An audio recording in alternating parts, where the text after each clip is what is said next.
Hello students, hope you are doing good. Now today we are with a new session 31A. Don't find this 31A in your book, though it is just after 31 session, so I have given it a name as 31A. What is 31A is talking about some interesting derivations. Many words that have come not by root words, their origin is by the name of certain people or certain places, something of this kind. The word martinet we read earlier, the one strict disciplinarian, the one who followed the rules to the core. The name of that fellow was martinet. तो वहीं से वो word बन के आ गया था martinet. Similarly, आज हम सेशन में पढ़ें कुछ words जो लोगों के नाम से या जगहों के नाम से बने और that will help us learn them better, easier. So some interesting derivations are people who made our language. What does it mean? That bloomers, bloomers is a kind of garment, जैसे कि pajamas है, trousers है, वैसे knickers है, bermudas है, तो वैसे bloomers है. Now you can see the kind of cloth, the garment, sorry. Mrs. Elizabeth Smith Miller invented them in 1849. किसी ने इसको invent किया? And showed a working model to a famous women's right advocate, Amelia J. Bloomer.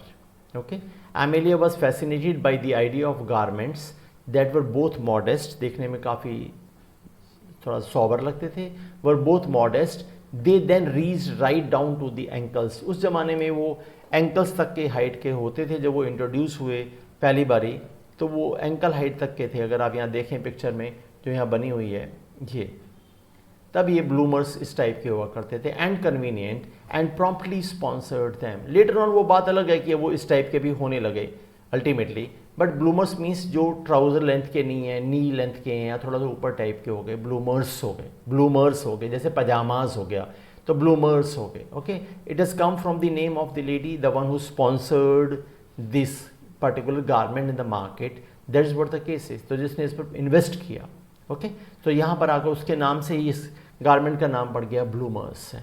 This what I want to tell you. तो easily याद रहता है आप आज के बाद. Then we have the word boycott. तो बायकॉट कर देते हैं. मान लीजिए किसी कोई मीटिंग होती है पॉलिटिकल पार्टी की, उसमें कुछ ऐसे लोग होते हैं जो डिससेटिस्फाइड होते हैं. आपने नॉर्मली देखा होगा वो लोग मीटिंग में नहीं पहुंचते, वो बायकॉट कर देते हैं, यानी आप उसे नेगेट करते हो. बायकॉट करना होता है. तो ये बायकॉट कहाँ से आया? वैसे तो एक नाम आपने सुना होगा क्रिकेट हिस्ट्री में, जेफरी बायकॉट भी हुआ करते थे, दैट वे. बट हाँ, यहाँ बायकॉट का मतलब कौन से वाला boycott? Charles C Boycott was an English land agent whose difficult duty was to collect high rents from Irish farmers. वो रेंट कलेक्ट किया करते थे आयरलैंड के आयरिश फार्मर्स से. इन प्रोटेस्ट, फार्मर्स देना नहीं चाहते होंगे rent. In protest the farmers ostracised him, not even allowing him to make purchases in town or hire workers to harvest his crops. मतलब ऑस्ट्रसाइज कर दिया उनको, एक्सक्लूड फ्रॉम ए सोसाइटी और ए ग्रुप. यानी अगर वो रेंट लेने आ रहा था तो रेंट तो दिया नहीं, लेकिन अगर वो मान लीजिए कुछ खरीदने भी जा रहा तो वो अपनी शॉप से नहीं देते थे. Getting my point. और फिर कोई वर्कर उनके यहाँ पर काम करने को भी इंटरेस्टेड नहीं था, कोई करता नहीं था, तो he was excluded in the whole society. That is how the society boycotted him. तो किसको बायकॉट किया? बायकॉट को ही किया. तो यानी उसके नाम से ये वर्ड बन गया बायकॉट. तो this word came into being by the name of that fellow Charles C Boycott. Now you understand. Then another word is Marcel. Marcel is the name of a fellow, and what Marcel was an ingenious Prairian hairdresser who felt he could improve on button curls popular in 1875. He did and made a fortune. Made a fortune मतलब made quite a good, he became quite successful, we can say, made a fortune. But what he did is कि अगर आप देखें यहाँ पर तो वो he was an ingenious hair dresser. Ingenious मतलब वेरी इन्वेंटिव एंड ओरिजिनल. उसके दिमाग में एक आइडिया आया कि जो इस तरीके के जो ये बटन हेयर ड्रेस है, बटन कर्ल्ड हेयर स्टाइल है, इसको अगर हम चाहें तो इस तरीके के जो मार्शल वेव हेयर स्टाइल में बना सकते हैं. तो ये मार्शल हेयर स्टाइल जो है केम इनटू बीइंग, काफ़ी पॉपुलर हो गया, and so he made a fortune. That is why this name of the hair do is known as Marcel. Okay, आपको समझ आ गया what it is. Then silhouette. Silhouette is this kind of picture. Now you can see on the right hand side, right corner, bottom corner is silhouette. ये normally ऐसी pictures आपने देखी होंगी, colourful नहीं होती बट काफ़ी इमेज उसकी proper clear आपको इंडिकेट करती है what it wants to portray. Silhouette बोलते हैं. ये ब्लैक होती है, कलरफुल नहीं होती.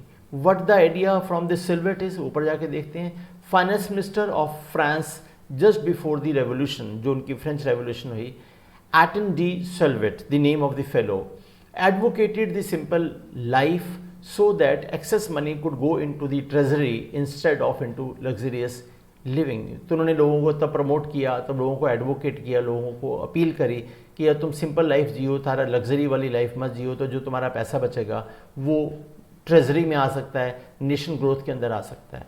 यानी कलरफुल लाइफ नहीं जीना है, बड़ी मॉडेस्ट लाइफ जीना है. यानी वही कलरफुल नहीं है तो ब्लैक हो गई, सही ग्रे होगी, kind of thing. And the profile is the simplest form of portraiture if you get the connection. अब समझ सकते हो कि लाइफ कैसी थी. जैसे कि एक पोर्ट्रेट बनाते हैं, portraiture is vivid and detailed description in A painting और इन ए पोर्ट्रेट. तो पोर्ट्रेट बनाते हैं, तो कोई पिक्चर बनाते हैं तो उसके अंदर क्या आप कलर फिल करते हैं, उसको बड़ा वाइब्रेंट बनाते हैं, गोल्डन रेड ये वो, तो वो वाइब्रेंट लगने लगती है. लेकिन अगर आप उसे ब्लैक एंड वाइट में बना रहे हैं तो मतलब फिर वो बहुत सिंपल टाइप की हो गई. तो यानी is this and the profile is the simplest form of portraiture if you get the connection. यानी जो प्रोफाइल है वो सिंपलेस्ट काइंड ऑफ होता है. इस तरह की जो पिक्चर्स होती हैं उसको सिल्हूएट कहते हैं, वो उनके नाम से आया है. डेरिक, काफ़ी नाम होता है फॉरेन में लोगों का Derrick, but what is the meaning of the word Derek.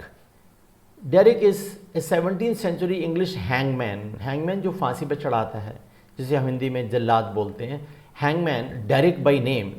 Hoisted मतलब अपलिफ्ट करना होता है, लटकाना होता है. Hoisted to their death some of the most notorious criminals of the day. यानी काफ़ी लोगों को उसने फांसी पर चढ़ाया था, वो फेमस था इस बात के लिए. तो यानी लटकाने वाला जो काम कर रहा था, वो फांसी पर चढ़ाने वाला काम कर रहा था. कौन कर रहा था? वो डेरिक कर रहा था. तो उसी के नाम से जो क्रेन आती हैं आज की डेट में, वो क्रेन का नाम ही डेरिक क्रेन्स कहा जाता है. यू नो, ये अपलिफ्ट करने के लिए काम आती हैं गुड्स को. You might have seen them on the construction sites and all. तो ये डेरिक क्रेन्स का नाम वो डेरिक हैंगमैन से आया है. Now you understand this. Sadist. We know who sadist is. Sadist is someone the one who feels pleasure by inflicting pain on others. is sadist होता है जो दूसरों को दुख देकर खुश होता है, उसे हम sadist बोलते हैं. You must be knowing this. Now, कैसे आया ये word? Because the Marquis de Sade, the name of the fellow, the Marquis de Sade, an 18th century Frenchman, found his greatest delight in torturing friends and mistresses. The term sadist was derived from his name. यानी ये जो sadist word है इस said name से आया है, क्योंकि वो अपने दोस्तों को, अपने नोन को, अपने जो भी लोग थे उनको काफ़ी परेशान किया करता था. टॉर्चरिंग मतलब टू द एक्सटेंट परेशान करने वाली बात आ रही है. तो वो इसलिए उसको लोग सेडिस्ट कहने लगे कि ये दूसरों को दुखी देखकर ही खुश हो सकता है. His works shocked his nation and the word by the alarming frankness with which he described his morbid and bloodthirsty cruelty. यानी जितना क्रूअल तरीके से वो दूसरों को पेन देता था और उसमें खुश होता था कि हाँ इसको परेशानी हो रही है मेरी वजह से, तो वो उस काइंड ऑफ इस तरीके के एक्ट करने वाले आदमी को हमने फिर सेडिस्ट कहने लगे, because the name is Sade. तो this sadist has come from the word Sade. Galvanism. Galvanism science वाले स्टूडेंट्स को आइडिया है इसके बारे में. Luigi Galvani, The Italian psychologist, found by accident that an electrically charged scalpel, एक blade होता है, could send a frog's corpse into muscular convulsions. Okay, यानी उसकी मर जाने के बाद भी उसकी जो मसल्स में कन्वल्जन्स हो सकती है अगर वो इलेक्ट्रिकली चार्ज स्कैल्पल उसको टच कराया जाएगा. तो experimenting further he eventually discovered the principles of chemically produced electricity. फिर उन्होंने केमिकली प्रोड्यूस्ड इलेक्ट्रिसिटी जो का उन्होंने बारे में पता करा, जिससे आप प्लेटिंग होती है प्रोडक्ट्स के ऊपर. His name is responsible not only for the technical expressions like galvanism, galvanized iron and galvanometer, but also for the highly graphic phrase galvanized into action. किसी को गैल्वनाइज इनटू एक्शन करने का मतलब है आप उसे स्टिमुलेट करते हो, आप उसे इंसाइट करते हो समवन इनटू टेकिंग एक्शन, यानी ट्रिगर करते हो कि पुश करते हो कि हाँ करो करो करो, तो काइंड ऑफ थिंग हो जाता है। तो ये गैल्वनाइज करना होता है। अगर आप देखें लेफ्ट हैंड साइड पर गैल्वनाइज्ड आयरन शीट हमने दिखा रखी है, यानी नॉर्मल अगर आयरन शीट बनाओगे तो वो रस्ट हो जाएगी ग्रेजुअली, बट अगर आप उसे गैल्वनाइज कर दोगे, उसको एल्युमिनियम कोटिंग चढ़ा दोगे काइंड ऑफ, तो फिर वो ऐसी शाइन करेगी और कोटिंग उससे आपको रस्टिंग भी कम होगी। ऐसी गैल्वेनोमीटर है, क्योंकि उन्होंने क्या करा था, he found out the electrically charged chemically produced electricity के बारे में समझा ना। तो केमिकली प्रोड्यूस्ड इलेक्ट्रिसिटी जो है जिससे कि ये प्लेटिंग होती है, ये सारे प्रोसेस इसमें यूज़ हो जाते हैं ऐसे वाले में। और फिर गैल्वेनोमीटर बड़ा स्मॉल क्वांटिटी ऑफ करंट को चेक करने के लिए गैल्वेनोमीटर यूज़ किया जाता है, वो गैल्वेनोमीटर है। तो it has come from the name of Luigi Galvani. Now you know this. Guppies, guppies मतलब वो गप्पे मारने वाला गपीज नहीं, guppies means as a kind of species of fish. तो इस तरीके की जो फिश थी, इन 1868 R.J. Lachmer Guppy, president of the Scientific Association of Trinidad, sent some specimens of a tiny tropical fish to the British Museum. Ever since, fish of this species have been called guppies. तो इस तरीके की species की जितनी भी fish हैं उन्हीं के नाम से पहली बार उन्होंने इसको वहाँ पर भेजा था, तो वहीं से उसका नाम गपीज़ पड़ गया, ये वहाँ से उनके नाम से बना। देन निकोटिन, हम सब जानते हैं निकोटिन कहते हैं यार टी में निकोटिन होती है, ज़्यादा चाय नहीं पीनी चाहिए, similarly tobacco and all they have nicotine. तो निकोटिन तो हमने पढ़ा है बहुत बारी, कभी ये रियलाइज़ नहीं करा कि it is from the name of Jean Nicot. For 400 years ago, Jean Nicot, a French ambassador, bought some tobacco seeds from a Flemish trader. Nicot's successful efforts to popularize the plant in Europe brought him linguistic immortality. Brought him linguistic immortality, अगर आप ध्यान से समझो तो समझ आ जाता है कि लैंग्वेज में वो इमॉर्टल हो गई, यानी इंग्लिश में उनका नाम अमर हो गया। क्यों? उनके नाम से ही निकोटिन वर्ड बन गया, काइंड ऑफ यू नो। तो यहाँ पर मैं दिखाया है कि निकोटिन प्लांट इस तरीके से है, उसके ऊपर ये बर्ड्स लगे हुए हैं, और वो बर्ड्स को अगर आप बीच में से देखोगे तो वहाँ पर फिर निकोटिन सीड निकल आएगा। तो ये निकोटिन सीड या निकोटीन की बात जो हो रही है वो जीन निकोट के नाम से आया है। This we need to understand. तो यानी ये किसी के नाम से आया, ये किसी के नाम से आया, नाम से आ रहे हैं। Okay, these words. Then Bayonne France, France में एक जगह है बेयॉन। क्या हुआ वहाँ पर? Where first was manufactured the dagger like weapon that fits over the muzzle end of a rifle, the bayonet. आपने कभी ऐसी मूवीज़ में देखा होगा, इस तरीके की राइफल होती है, अगर आप ध्यान से देखोगे तो ये वाला तो राइफल है जिसमें बुलेट आप डाल के निकाल सकते हैं, और आगे वाला सेक्शन में जो नाइफ है ये बेयोनेट है।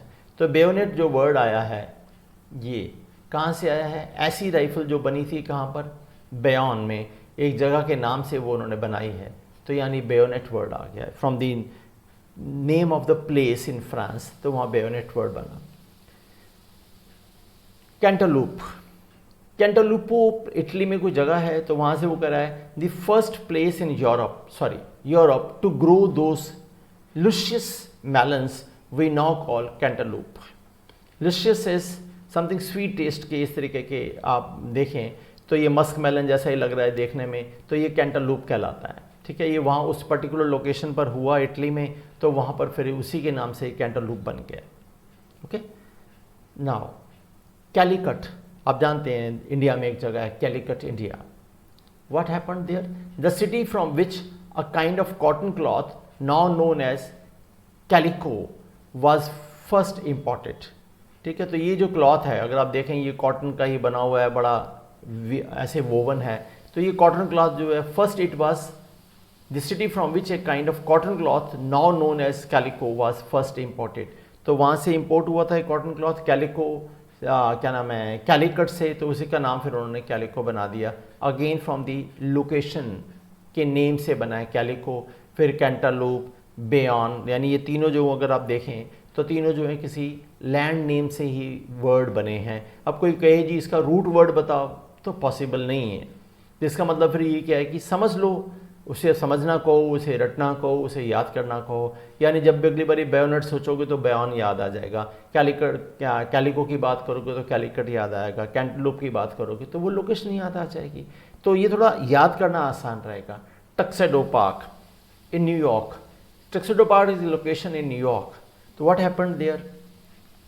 In the country club of the exclusive and wealthy community, the short dinner coat for men और tuxedo was popularized. इस तरीके का जो कोट है जो थोड़ा सा हिप से हल्का सा नीचे होते हैं, वो ज़्यादा बड़े नहीं होते, ये जो टक्सेडो काइंड ऑफ अटायर है that came into being, तो वहीं से ये इसका नाम बन गया टक्सेडो। लेकिन ये प्रैक्टिकली वहाँ के क्लब्स में वेल्दी कम्युनिटी के लोग जो हैं कंट्री क्लब में नॉर्मली वियर करते थे, तो वहीं से टक्सेडो पार्क के नाम से टक्सेडो इसका स्टाइल का नाम ही आ गया। यानी अगेन लोकेशन नेम से इस गारमेंट का नाम बना है।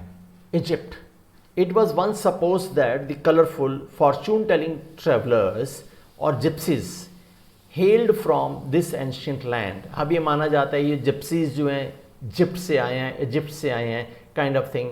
ये जिप्सीज का उनका ओरिजिन जो है हेल्ड फ्रॉम मतलब हैव वंस होम और ओरिजिन इन, ये वहाँ से हेल करते हैं। सपोज आप कहें तो I hail from Karnataka kind of thing, तो ऐसे वाले यानी आई बिलोंग टू दैट। तो ये जिप्सीज जो है हम क्या बिलोंग कर रहे हैं, gypsies Egypt kind of thing तो वहाँ से जिप्सीज वहाँ से ओरिजिन हुआ है वर्ड, अगेन लैंड नेम से हुआ है। Then Damascus, Syria, Damascus is a place there. What happens is where an elaborately patterned silk damask was first made. तो ये जो ये कपड़ा है, अगर आप देख रहे हो जो मैंने पिक्चर आपके दिखाई है, इस तरीके का जो वोवन पैटर्न है सिल्क में, उसको हम क्या बोलते हैं, डैमस्क कहते हैं। लेकिन ये आया कहाँ से, डेमस्कस नेम से आया, जहाँ पर वो फर्स्ट ओरिजिनेट हुआ, तो वहीं से हम इसका नाम डेमस्क बन गया, again from the land name. Now you can understand. Then we say ज्यूरिंग, ज्यूरिंग China. What? Once a great seaport in Fujian province, Marco Polo called it Zatun. उस जो जगह का नाम था जैटून था। And in time a silk fabric made there was called satin. तो जगह का नाम था जैटून, जैटून में जो फैब्रिक बना उसको हमने जैटून जैटून जैटून और वहीं से फिर सैटिन बना दिया। तो जैटून के नाम से ही इस क्लॉथ का नाम सैटिन हो गया। तो ये satin is this kind of cloth, picture is there for you. यानी फिर एक satin name of the land से आया है। Then Frankfurt Germany, this place in Germany, what happened this, where the burgers, burgers मतलब citizens of a town of wealthy community, वो जो थे, where the burgers once greatly enjoyed their smoked beef and pork sausages which we now ask for in डेलिकेटेसन stores and supermarkets by the name of frankfurters और hot dogs। Normally डेलिकेटेसन shops होती हैं जहाँ पर आपको meet वगैरह मिलता है, सब सामान मिलता है इस तरीके का। वहाँ ऐसी शॉप में आप जाएं तो आपको इस तरीके के पैक्ड प्रोडक्ट मिल जाएंगे, फ्रैंकफर्टर्स, जिसे हॉट डॉग्स भी कहते हैं।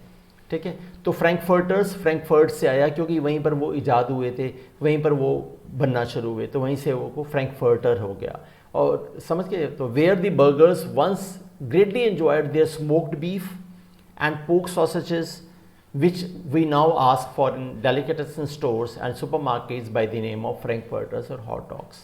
तो यानी फ्रैंकफर्टर्स फ्रैंकफर्ट में बने तो वहाँ से आ गया, सैटिन सैटिन में बन गए तो वहाँ से आ गया, जिप्सीज इजिप्ट से आए तो वहाँ से आ गया। Now it is easy for us to recall these words. ऐसा नहीं है कि आपको इसका ओरिजिन ढूंढने से कोई ज़्यादा बेनिफिट होगा, लेकिन हाँ, अगली बारी सैटिन करते ही जैटिन दिमाग में आएगा, फ्रैंकफर्टर सुनते ही फ्रैंकफर्ट दिमाग में आएगा। Now it is easy for you to remember कि ब्लूमर्स कहाँ से आया, बाइकॉट कहाँ से आया। I think you if you just boycott सोचते ही आपको दिमाग में आ जाएगा, अच्छा यार वो बाइकॉट की स्टोरी थी। So this helps you learn things easy. Okay, so if you just revise them, these words will be there with you forever. Thank you very much for watching. I'll meet you soon in session 32. God bless you.